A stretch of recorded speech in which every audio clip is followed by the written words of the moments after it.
oh, mon meilleur ami, Jésus, mon meilleur ami, mon meilleur ami. Est-ce que tu peux lui dire ce soir, Seigneur, j'aimerais être comme toi, oh, mon meilleur ami, Jésus, mon meilleur ami, tu es mon meilleur ami. Merci beaucoup d'avoir été ami avec moi sur WhatsApp. Je vous salue tous. Vraiment, on est ensemble. Il n'y a rien à craindre. Je suis content d'être votre ami. Je pense qu'on va partager beaucoup de choses ensemble. Et ça va aller. Merci pour des bonnes choses. S'il y a quoi que ce soit, n'hésitez pas à m'aider, à m'écrire ou à appeler. Ce sera un grand plaisir de ma part. Merci. Peuple de Dieu, merci beaucoup. Que Dieu vous bénisse énormément. Le thème du message d'aujourd'hui est les mystères de la mort. Je reprends ma phrase. Le thème du message d'aujourd'hui est les mystères de la mort. Voici, je prends les livres d'Ecclésiaste chapitre 8, verset 8. La parole de Dieu dit ceci, que l'homme n'est pas maître de son souffle pour les retenir. Il n'a aucun pouvoir sur le jour de la mort. Et la méchanceté ne saurait sauver les méchants. Bien aimé, le livre d'Ecclésiaste vient nous montrer que l'homme n'a pas le pouvoir sur la mort. L'homme n'a pas un mot à dire sur la mort. Si la mort s'est présentée aujourd'hui, que tu sois pasteur, que tu sois millionnaire, que tu sois pauvre, peu importe ton rang social, tu vas partir. Oui, tu vas partir. Alors, l'importance dans la vie de tout enfant de Dieu est de savoir que ce qui prime, ce n'est pas de mourir, mais ce qui prime est de savoir où est-ce que toi tu iras après la mort. Oui, où est-ce que toi tu iras après la mort. C'est bien, nous avons des projets. Demain, j'irai à Passa. Demain, j'achèterai une parcelle à ma tétée. Demain, je m'habillerai avec telle chemise ou telle autre robe.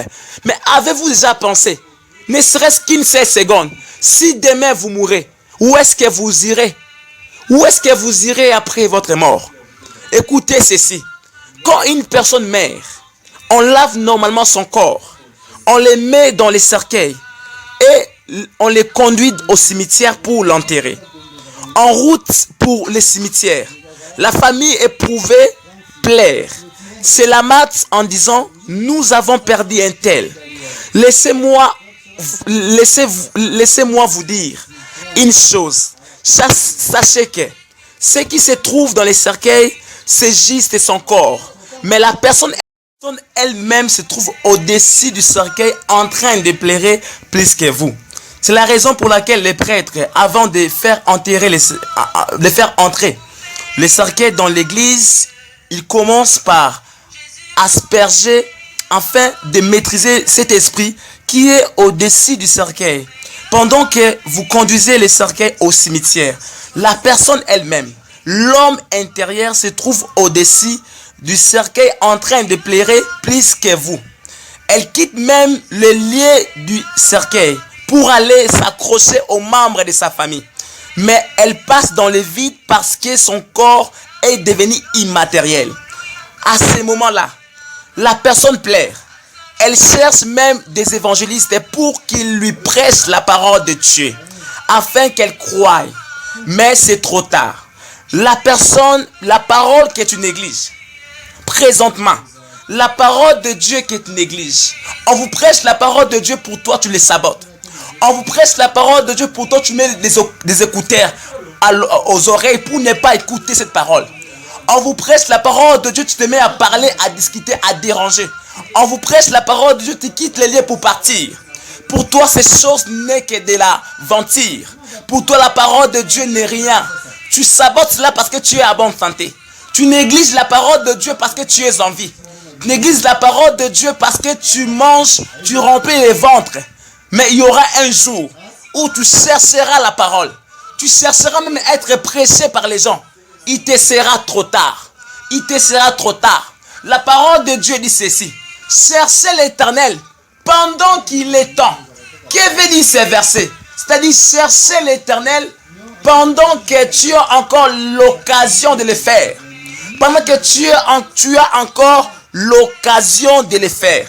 Car il y aura un temps où tu la chercheras et ne la trouveras pas. La personne décédée est donc au-dessus du cercueil. Tout est pleuré. Et à ce moment-là, même si elle crie, Jésus, Jésus, viens me secourir. Viens à mon secours. Jésus ne viendra pas. Parce que Jésus n'est pas un Dieu des morts, mais il est un Dieu des vivants. Pendant que tu es en vie, change ta façon de vivre. Pendant que tu es en vie, tu as encore l'occasion de te réconcilier avec Dieu. Maintenant que tu le sais, saisis cette ultime occasion et abandonne l'impudicité, les mensonges, la médisance, l'escroquerie, la sorcellerie. Abandonne toutes les mauvaises choses que tu fais, abandonne-les maintenant. Dieu, dans son immense amour, pour toi, te donne encore l'occasion de te repentir. Il te donne encore l'occasion de te repentir. La Bible dit dans Deutéronome chapitre 30 verset 19.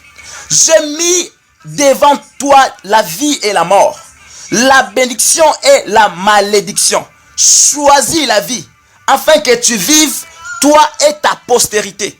Bien-aimé, choisis la vie, c'est d'accepter le Seigneur Jésus comme Seigneur et Sauveur personnel, parce qu'il est le chemin, la vie et la vérité. Donne ta vie à Jésus aujourd'hui. Si tu choisis Jésus, tu n'iras ni dans les séjours des morts, ni dans le monde astral après ta mort, mais tu iras dans les lieux de repos. Parce que la Bible dit dans Hébreu, la Bible dit, errez dès à présent ceux qui meurent dans le Seigneur, car ils vont se reposer et leurs œuvres les accompagnent. Ainsi, la parole de Dieu nous parle sur l'histoire de l'homme riche et Lazare. Il y avait un homme riche qui était vêtu de pourpre et de fin lin et qui chaque jour menait joyeuse et brillante vie. Un pauvre nommé Lazare était couché à sa porte, couvert d'ulcères et désirait de se rassasier des miettes qui tombaient de la table du riche. Et même les chiens venaient encore lécher ses ulcères. Le pauvre mourut et il fut porté par les anges dans les seins d'Abraham. Le riche mourut aussi et il fut enseveli. Dans les séjours des morts, il leva les yeux et tandis qu'il était en proie au tourment, il vit de loin Abraham et Lazare dans son sein. Il s'écria, Père Abraham, aie pitié de moi et envoie Lazare pour qu'il trempe les bouts de son doigt dans l'eau et me rafraîchisse la langue, car je souffre cruellement dans cette flamme. Abraham répondit, mon enfant, souviens-toi que tu as reçu tes biens pendant ta vie et que Lazare a eu les maux pendant la sienne. Maintenant, il est ici consolé et toi tu souffres.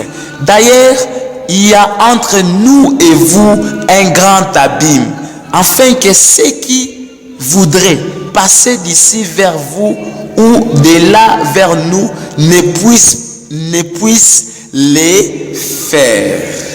Le riche dit, je te prie donc, Père Abraham, d'envoyer Lazare dans la maison de mon père, car j'ai 5 frères. C'est pour qu'il leur atteste ces choses, afin qu'ils ne viennent pas aussi dans ces lieux de tourment. Abraham répondit ainsi, ils sont Moïse et les prophètes, qu'ils les écoutent. Et il dit, non, Père Abraham, mais si quelqu'un des morts va vers eux, ils se repentiront. Et Abraham lui dit, s'ils n'écoutent pas Moïse et les prophètes, ils ne se laisseront pas persuadé quand même quelqu'un de mort ressusciterait. Bien aimé, c'était le souhait de l'homme riche qu'il a fini par se rendre compte qu'après la mort c'est fini. Après la mort il n'y a plus de repentance. Après la mort il n'y a plus à reculer. Après la mort il n'y a plus moyen de recevoir Jésus. Une fois que la personne meurt dans les péchés, pour lui c'est fini. C'est le cas de l'homme riche dans la Bible. Il a compris que pour lui il n'y avait plus de miséricorde après la mort, car il pouvait bien le faire lorsqu'il était vivant. Ainsi il a commencé à intercéder pour ses frères et sœurs qui étaient restés en vie, pour ses enfants et sa femme, en disant à Abraham ainsi d'envoyer Lazare, d'aller avertir les vivants sur l'enfer, sur les lits de tourment, sur ce qui se passe après la mort, sur les mystères de la mort. Oui, il est allé leur informer. Et Abraham lui a dit, ils ont avec eux Moïse et les prophètes. S'ils ne les écoutent pas, c'est fini. C'est pourquoi aujourd'hui, je vous parle étant les prophètes de Dieu, je vous parle étant Moïse, d'être averti sur les mystères de la mort, de savoir qu'il y a une vie après la mort. La vie ne s'arrête pas que sur la terre, mais après la vie terrestre, il y a une autre vie qui nous attend. On l'appelle la vie éternelle. Et dans la vie éternelle, nous avons l'autre vie éternelle en enfer, là où était allé l'homme riche. Après qu'il mourit dans les péchés, son âme a été jetée en enfer. Donc vous comprenez bien que nous avons deux vies éternelles après la mort. Lorsqu'une personne meurt, la vie que la personne commence après la mort, on l'appelle la vie éternelle. L'éternel veut dire ce qui n'a pas de fin. Alors nous avons, comme j'ai dit, deux vies éternelles. L'autre en enfer, l'autre en paradis. Lorsque l'homme riche est mort dans les péchés, son âme était jetée en enfer, parce que la parole de Dieu dit que le salaire du péché, c'est la mort. Et la parole de Dieu dit encore que l'âme qui pêche, c'est celle qui mourra. C'est pourquoi vous voyez, après que l'homme riche était mort, son âme était jetée en enfer. Et Lazare, après qu'il soit mort, il était enlevé pour aller au ciel. Là, c'était son âme qui était allée dans le lieu de repos, la vie éternelle du côté de Christ, dans les seins d'Abraham. C'est pourquoi je vous avertis aujourd'hui. Donne ta vie à Jésus. Reçois-le comme ton Seigneur et Sauveur. Il y a beaucoup de gens bien-aimés qui n'ont reçu le Seigneur Jésus que comme leur Sauveur, mais non comme leur Seigneur. C'est-à-dire, ils croient que l'œuvre que Jésus-Christ a fait la croix, c'était pour leur sauver. Mais ils ne croient pas que Jésus-Christ était leur Seigneur. Parce que s'ils croyaient que Jésus-Christ était leur Seigneur, ils allaient changer leur manière de vivre. Dieu dit, séparez-vous de tout ce qui est impur, et moi l'Éternel, je vous accueillerai. Venez à Jésus, séparez-vous du péché. Venez à lui par la repentance, car seul Jésus est le chemin, la vie et la vérité. Tous ceux qui meurent en Jésus n'ont rien à craindre, car la couronne de la vie les attend au ciel. C'est pourquoi Paul a dit ceci: je cours encore plus vite pour remporter la couronne de la vie. Bien-aimé, Christ nous a préparé une place. Il nous a dit auprès des apôtres en disant, je vais vous préparer une place et je reviendrai vous prendre, afin que là où je suis, vous y soyez aussi. S'il n'y avait pas de maison ou de place dans la maison de mon Père, je vous l'aurais dit. Mais le fait qu'il y a beaucoup de places, je vais vous les préparer.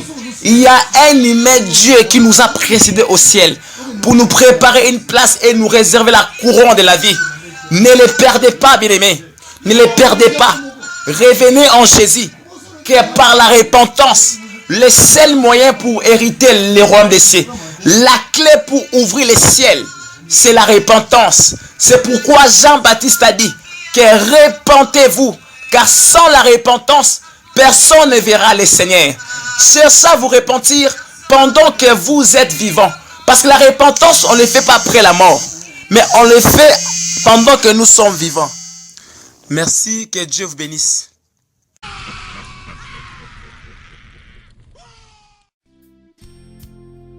Révélez, vérité, révélez, révélez, vérité, révélez, révélez, Jésus-Christ l'a enseigné, révélez, vérité, révélez, révélez, l'Esprit Saint l'a confirmé.